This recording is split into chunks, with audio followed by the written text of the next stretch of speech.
Alright, this video is for all you DIYers. We are working on a 2006 Honda Ridgeline. Power outlet. 12 volt blown fuse.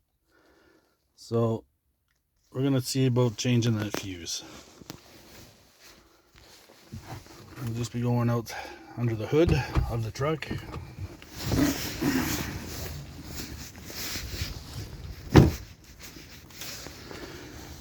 This will be your fuse box that you will be looking at. And this deals with the front power sockets. And the one that you're looking at to change is this one right here. It's a 15 amp fuse. Once you change that out, both sockets inside the vehicle will start working again. Thank you for checking the video out.